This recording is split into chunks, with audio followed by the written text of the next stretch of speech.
चांगुलपणाची गोष्ट साधी अशी की एकदा एकनाथ महाराजांकडे एक माणूस गेला आणि तो म्हणाला, महाराज मला दोनच प्रश्नांची उत्तर द्या म्हणला. एक म्हणजे तुम्ही एवढे मोठे महाराज आहेत तर मला सांगा माझ्या आयुष्यात पुढे काय, माझं भविष्य काय. आणि दुसरा प्रश्न, लोकांनी तुमच्यावर टीका केली, तुम्हाला शिव्या घातल्या तरी तुम्ही हसतमुख कसं राहता, त्यांना कसं काही बोलत नाही. ते एकनाथ महाराज म्हणले, तुझ्या पहिल्या प्रश्नाचं उत्तर असं आहे की तुझं आयुष्य ह्याच्यानंतर 8च दिवस राहिले.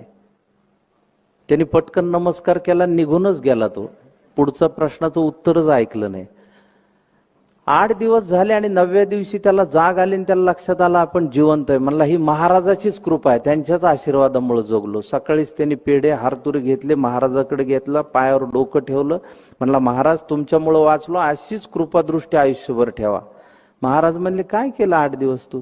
काही नाही म्हणला, सगळ्यांशी चांगलं वागलो, बायकोला मारलं नाही म्हणला 8 दिवसात. काय नाही, पोरं कोणत्या वर्गात जाते ते माहीत झालं म्हणला.